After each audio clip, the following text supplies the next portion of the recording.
Welcome back to Live Between the Hedges. I'm your host, Jack Wright. And I'm your host, Jacob Hardie. And we are 1 week away from Georgia versus Alabama here in beautiful Sanford Stadium. Jacob, how you feeling today? I'm feeling good. It's good to be back home. Haven't been here since what? What game were we here? Austin Peay. Week 2. So it's been a couple weeks since we've been able to be live between the hedges. So I'm excited to get back into it. Yeah, I'm really looking forward to the environment that we have here on Saturday night, 7:30 Eastern.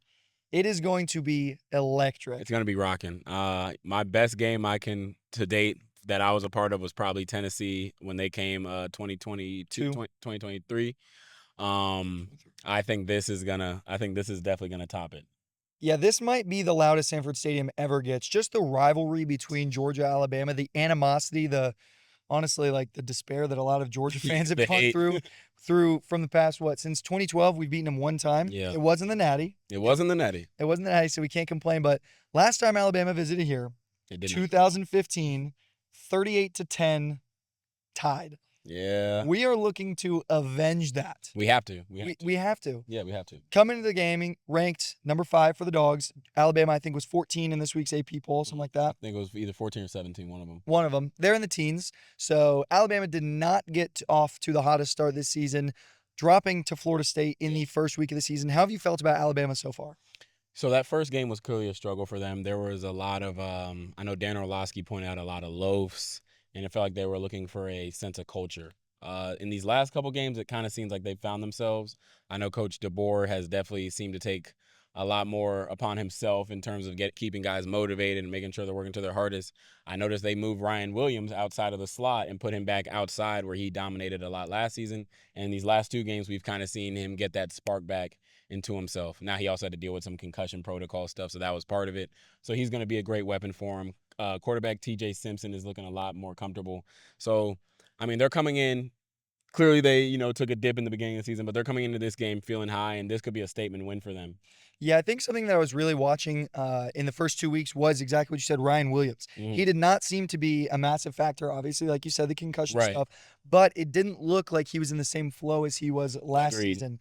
But these last 2 weeks, he has showed that he is who everybody thought he was. He is the 17, now 18-year-old Yeah, prodigy. we can finally say 18. He is no longer 17. He is 18 years old, and he is still the prodigy. Ty Simpson and him have found their connection in the last 2 weeks, and they have looked very, very solid. They're spraying champagne back there. Knocking off Wisconsin last week in a dominant win. A win that a lot of people were kind of hesitant on. Heading into it, people thought Wisconsin really had a chance, and Alabama had to show them that the SEC is still the SEC. Another guy I kind of want to point out, though, or actually a couple guys, is their whole receiving core. Because I don't remember his first name, but Bernard, number 5, he's been a dog for them all season, kind of where, it took Ryan Williams a little bit of time to, get back in flow, like you said. Bernard's been balling consistently the entire time. And then they got Isaiah Horton, the transfer receiver from Miami. So they got a very diverse and very well-in-tune receiving core. So that's going to be a good matchup to see versus our secondary. Yeah, that's exactly where I was going next. I think that's going to probably be the matchup of the night when we're here on Saturday night is going to be our secondary, which was battle-tested in Tennessee. Yeah. Truly tested over and over again. And we can get into that a little more in a second. But the Georgia's secondary versus Alabama's receiving core is going to be a battle. It is going to be a war. And I feel like that's typically kind of how Georgia-Alabama games have gone in the past couple of years.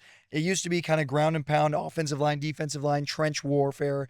But this year, last year at least, it was 41-38 final score. It's throwing the ball all over the place all game. Probably going to see some similar things in this game. Georgia's going to try their best to control the line of scrimmage, as Georgia does. And I feel like that's where our strength is, especially Alabama's O-line. It's no secret. They've struggled a little bit. And our D-line, I feel strong, with guys like Christian Percy Miller, Gabe Harris, Quintavious Johnson. There's a lot of dogs up front. Jordan Hall, as y'all know. I'm sorry, Jordan Hall. Don't forget about Michael Jordan, Elijah Griffin. Yeah, Michael Jordan, as Warren Brinson would say. And I feel like those guys are really where our strength is going to be. And then obviously the amazing linebacking core we have, in my opinion, the best linebacking core in the country. And I don't think it's close between Raylan Wilson, C.J. Allen, Justin Williams, Chris Cole, who's been a freak all season. I think he's had a sack in the last 2 games. So, I mean, I know that front 7 is definitely going to get after Ty Simpson and try to make him as uncomfortable as possible. Yeah, I think kind of building off what you just said about the linebacker core, maybe it's the homer in me, but I was having a conversation last night, and I said that I think we have a top 3 secondary in college football. I I would think agree. I think with our safeties and corners, with the experience we have and the talent we have, our secondary is unbelievable. Now, if you just watch the Tennessee game, people are Yeah, probably you going think to it's say crazy. you're nuts because we got taken over the top a couple times.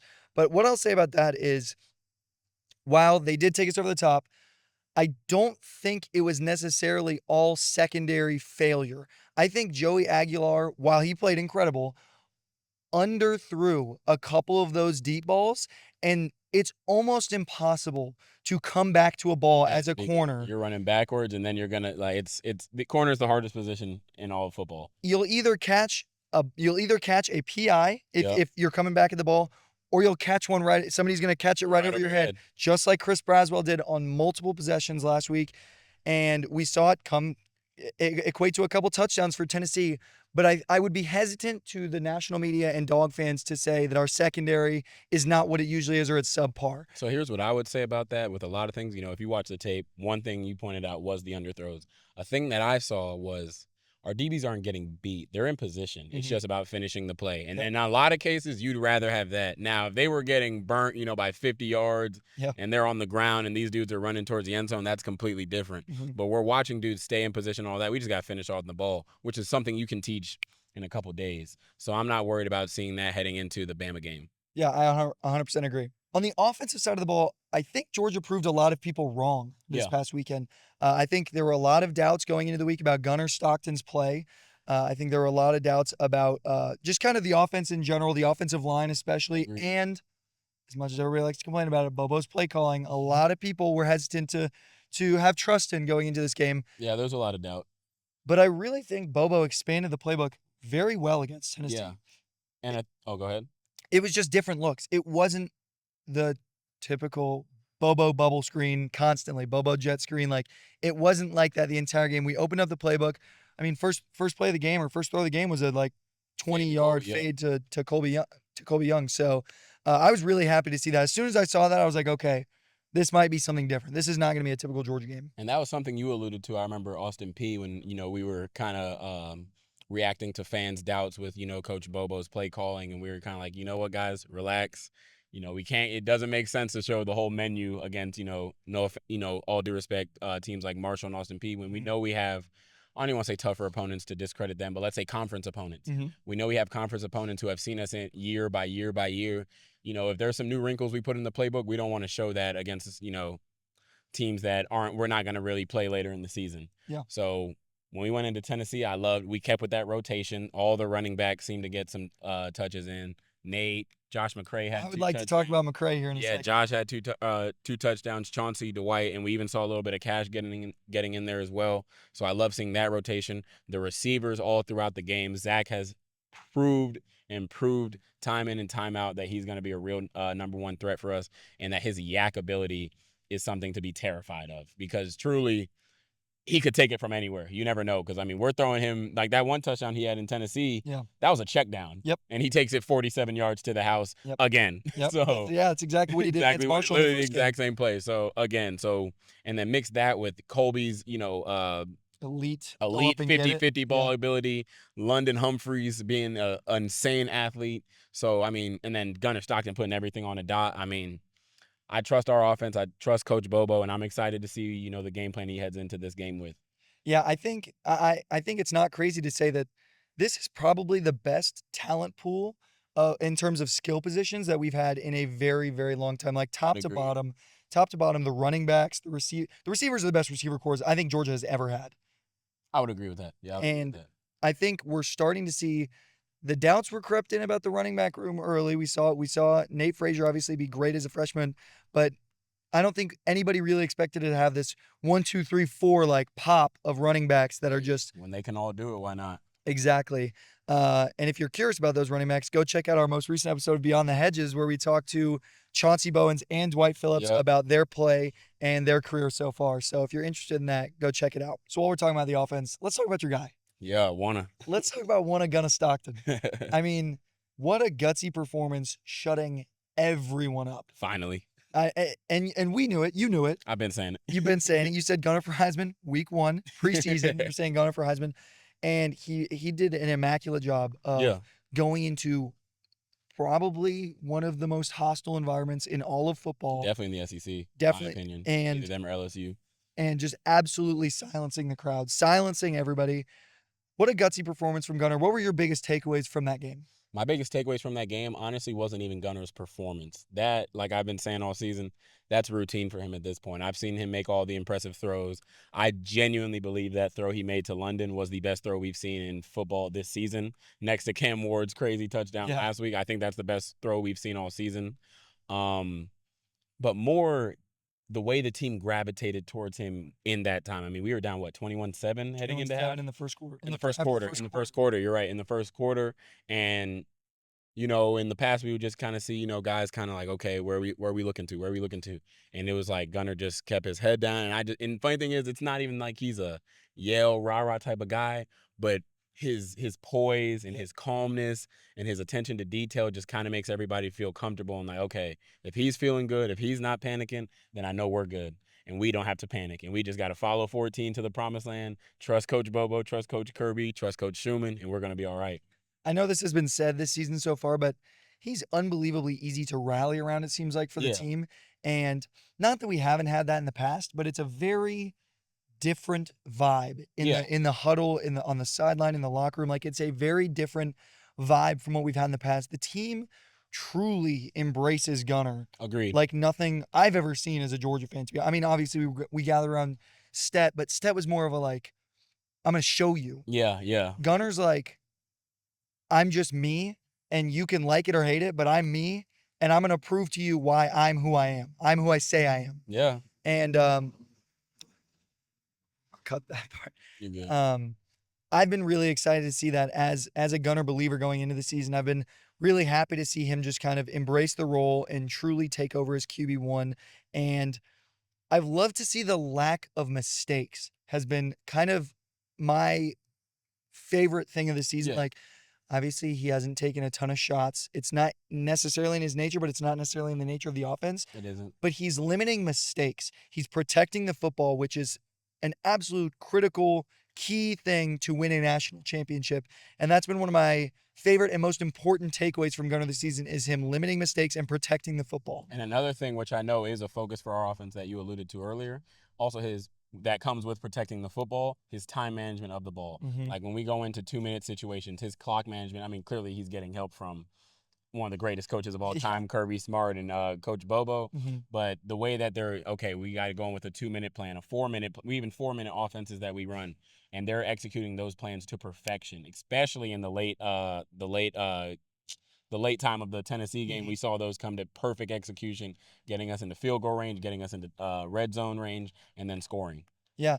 Let's talk about the end of that game a little bit, and let's talk about some scoring particularly.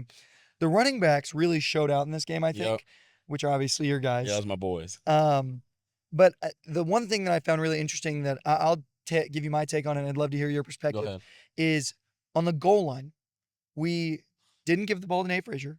We weren't giving the ball to Chauncey. We weren't giving the ball to Dwight. We were turning to Illinois transfer Josh McCray. Yep. And my take on it, and maybe I'm wrong, but this is kind of a fan perspective. It seems to me that Kirby and the coaching staff trust Josh to hang on to the ball and be the most secure runner with the football and protect the ball better than any of those other three guys. That was my perspective of it, my take on the goal line. I was like, obviously Nate's fantastic, Chauncey, Dwight, they're fantastic. But Josh was given the ball multiple times on the goal line when we needed a score. And I felt like that really said something about their trust in him to protect the football.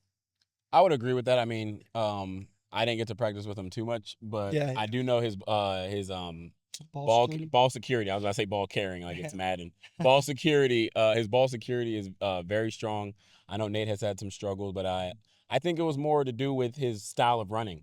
I mean, there's no mistaking it. I mean, he's 240. He's a big guy. He's 240. So I mean, on the goal line, I mean, next to Jordan Davis, there's not too much people that are gonna be that big, running that fast, and that powerful. And to stop him from going 6 inches is going to be It's a not an pretty easy task. is going to be a pretty tall feat. So I think it was just, using the different style of running backs, and that's, been the whole mantra we've been pushing all season with this running back room, is the versatility and the way they all complement each other. Dwight Phillips is a speed back. That's Olympic speed. Yeah, literally. In the blood. Yep. Nate Frazier is probably the quickest running back in the country. Chauncey is one of the most beautiful balances of power and speed. And then you bring in Josh McCray, who's just straight over run. You're not gonna want to get in the way. Don't get in his way. DBs don't want to deal with it. Honestly, linebackers aren't gonna admit it, but they don't want to deal with it either. Yep. And all he's got to do is go straight. It's gonna be pretty hard to stop him. Yeah, and I know we have obviously our 5-headed monster, even 6-head when we're really healthy with Rod and Cash thrown in there too when we're healthy. Do you think that this running back trio compares to the running back trio at Georgia?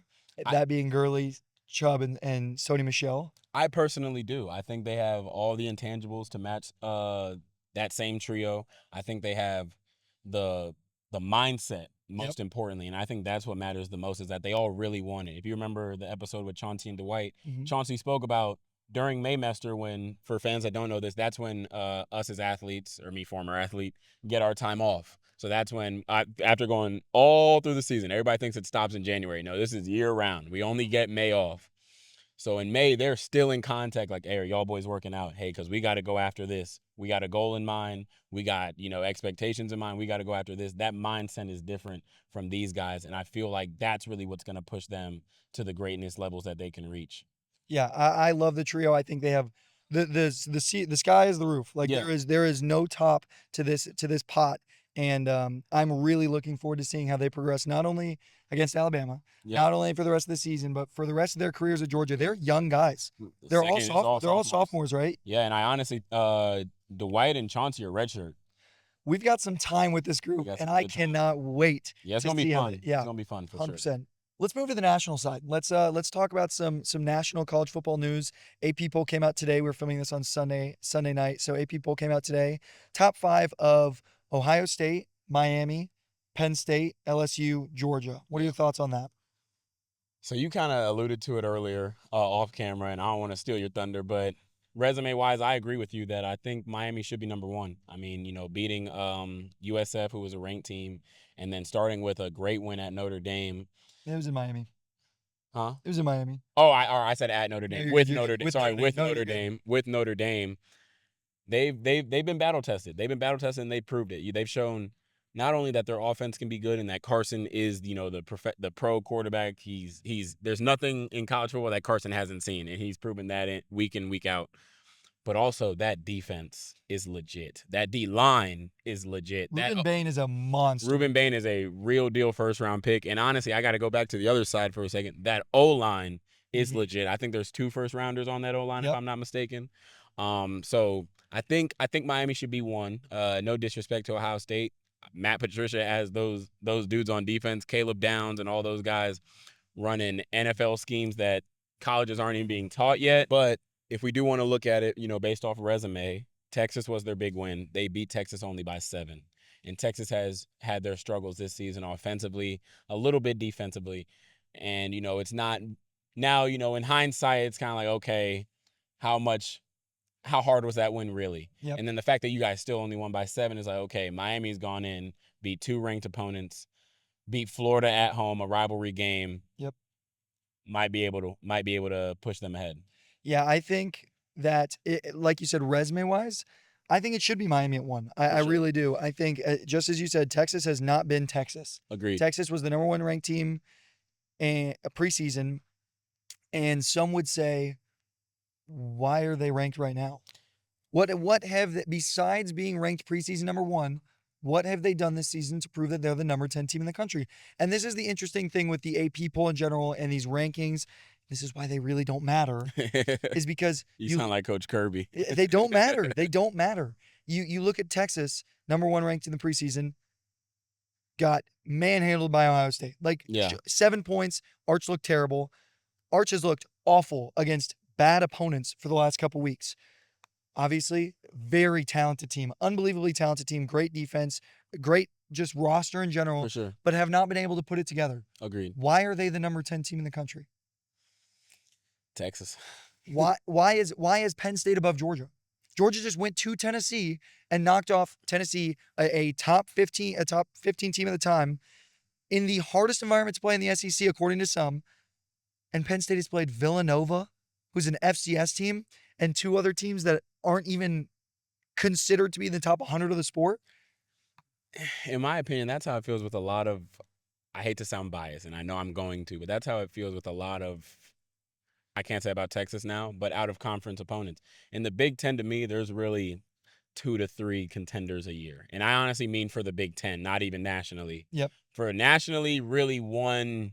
I give it 2 this year. Two this year. It's exactly what I said. I have no idea what to think of Penn State. I have no clue. But in the SEC, I know we're going to play a Tennessee week 3 where it's, a top 10 team versus a top 25 team, and you can really see who's battle tested. South Carolina has had their struggles this season, but South Carolina is still a good team. Yep. So if a team beats South Carolina, I'm looking at them differently versus if a team goes up against, no offense, a Purdue or Villanova. A Villanova, all due respect, this isn't basketball, and goes out here and puts up a impressive performance, but, impressive in the small little window that we're in, not the grand scheme of things. But it's something that I've wanted to talk about the AP poll for a while, because another one like that, like Illinois, number 9 going into this past weekend. I don't know where that came from. Lost by 53 to Indiana, who, no discredit to Indiana, playoff team last year, very good team. Mendoza, he looks amazing. Pulled a transfer quarterback from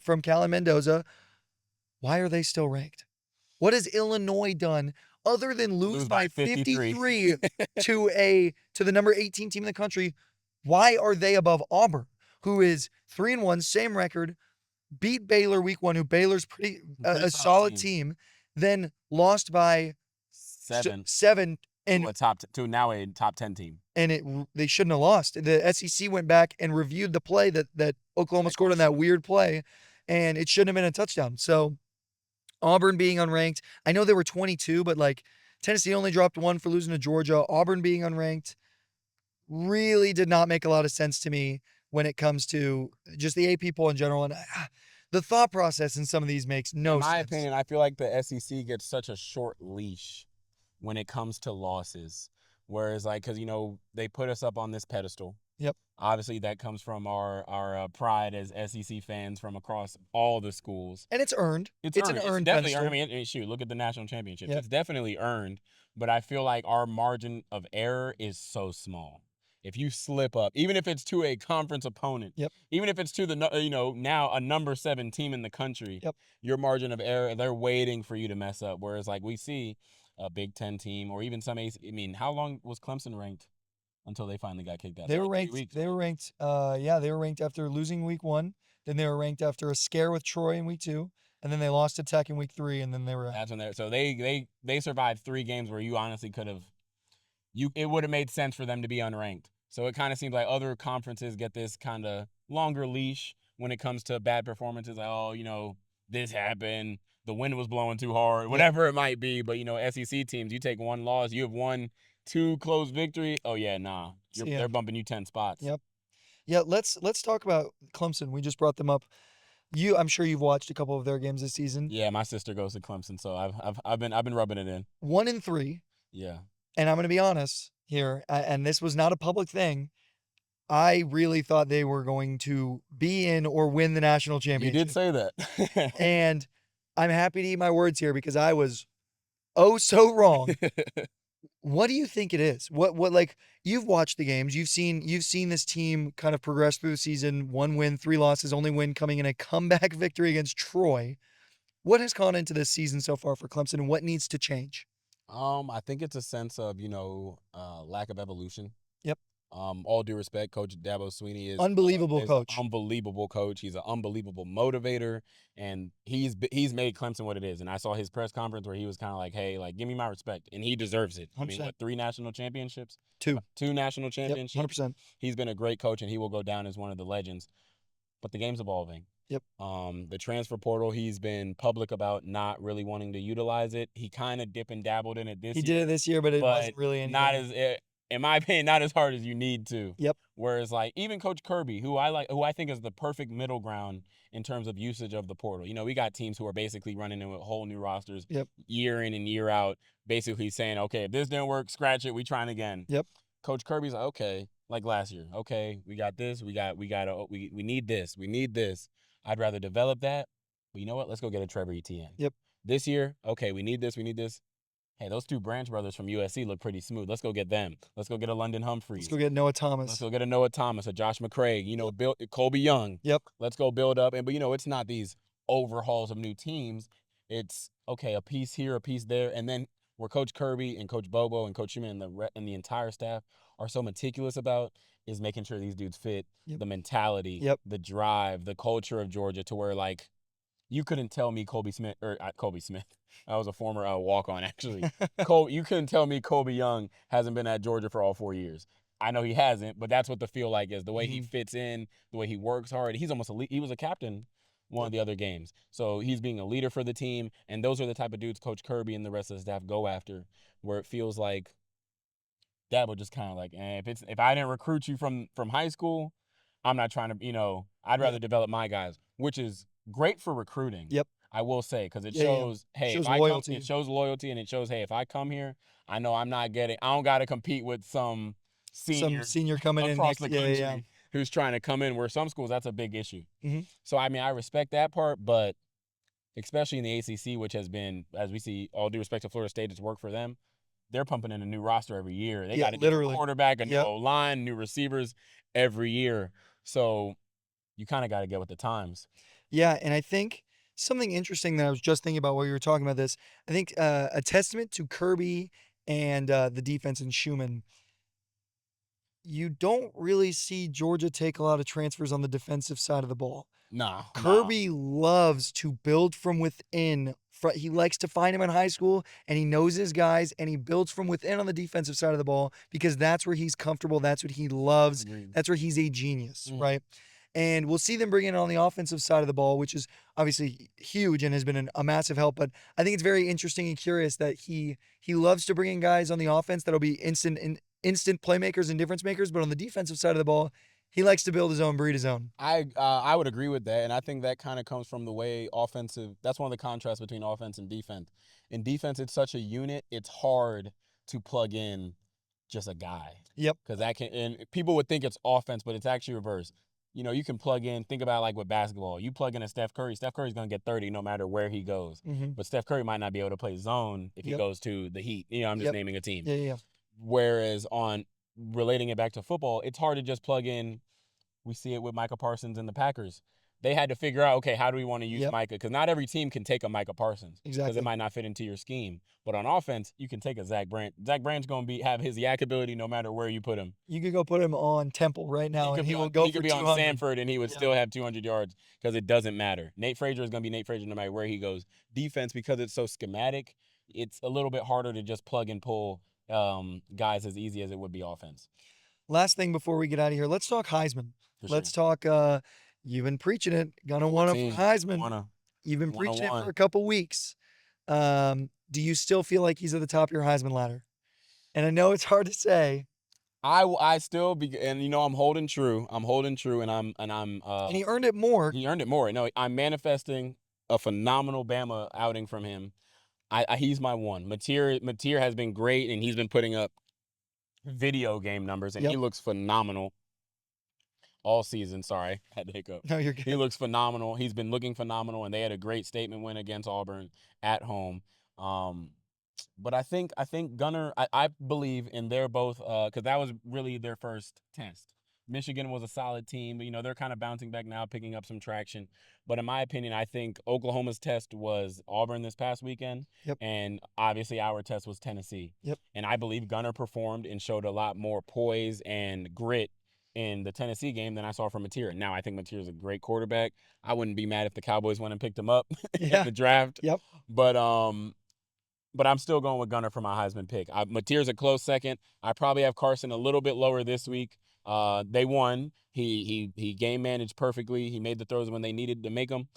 but it wasn't. It was a low scoring game. Yep. So in terms of the Heisman, I would drop him a little bit, probably put him in that third spot, and that would be my top 3. Yeah, you've got to be perfect to win the Heisman Trophy. You have to Yeah. have you can have maybe one semi-off week, but you really have to be perfect. I think currently as it stands, my top 3, same guys, but I've got Mateer right now at number 1. I can respect that. Stockton at 2, and then Beck at 3. But I just went ahead and looked at odds. Okay. Those guys are 2, 3, and 4. There's a new number 1 in Heisman odds in college Dante football. Moore. He's number 5. Really? He's number 5. Who? Fernando Mendoza has overtaken all 4 of those guys as the number 1. That would have to be their first Heisman. Yeah, off the top of my head, I can't Off think the top of of my one. head. Wow. Fernando Mendoza it's plus 100 between him and Mateer is number 2. But that's something to keep an eye on. Mendoza had obviously a monster he looks performance. elite. He's definitely a great NFL prospect. I mean, he can make all the throws. He's 6'5". He's big. He's big. He can make all the throws. He's with a great coach. I think Kurt Cignetti, forgive me. Kurt Cignetti. He's a great offensive mind. I know him from his years at JMU. Yep. So I could see it. Now I will say I don't know how long that will last. All due respect to them when they have to play the other Big Ten teams such as Michigan, Ohio State. I don't know their exact schedule. That's what I'm about to go look at, but Penn State. But I get it, and I mean they had a dominant win over. Might be a little jaded, but they had a dominant win over the number 9 team in the country in Illinois yesterday. So I mean I can respect that. So they have a relatively easy Big Ten schedule. They catch Oregon and Penn State. Those are the only 2 that they have, and I say relatively easy. I think those are losses. Because yeah. I think those are losses. It's at Oregon and I think at Penn State. Yeah. Yeah, those are tough games, but you never know. If he pulls it out, I mean, hey, if you win that Oregon game, I'd love to bite my tongue. I mean, I'm never trying to stop a dude from achieving their best. I'd love to bite my tongue and he'd throw for 80 touchdowns. Yeah, it would be something else to see Fernando Mendoza walk out with Heisman this year. I think from Indiana coming as a transfer from Cal, that'd be impressive. I would love to know his preseason odds to now and preseason odds to the end of the year. I want to know the Indiana homer who put money on that. Yeah, somebody put money on that. Well, Jacob, I think that's going to do it for us tonight. It has been a blast out here, honestly. This has been fun. This was all Jack's idea, by the way. I got to give credit. This was a beautiful setup. I don't know why I never thought of putting a couch outside of Sanford Stadium. I was like, let's just go grab the couch from the living room and throw it in the stadium. But we will definitely be back doing this again. We definitely got to do this again. We will be back Friday night for an Alabama preview, so look out for that at the Players Lounge. I want to say a big thank you to whoever left their green Windows screen open. Yeah, you left your tabs open too. Yeah, if you see us looking like aliens, it's because somebody left a green screen on the jumbo. This ain't a young boy concert. But thank you to them for giving us some light. Free light, free light. You're running up the electric bill though. Yeah, I'll take it.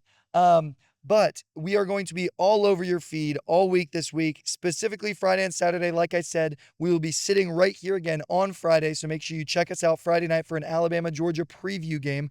We will also be on your feeds on social media on Saturday. Yep. Look out for us for tailgate content, pregame on-field content, halftime on-field content, post-game on-field content. It doesn't stop. It does not stop. We will be all over your feed. And if you're sick of us, sorry, we're not going away. And go Dogs. And go Dogs. So we will be on your feed. Make sure to check us out at Georgia CFB, at jack.m.wright, at Jacob Hardie 23, and at the Players Lounge. We will be lighting your feed up with some great Georgia content. Thank you guys so much for listening, and we'll see you next time. Go Dogs.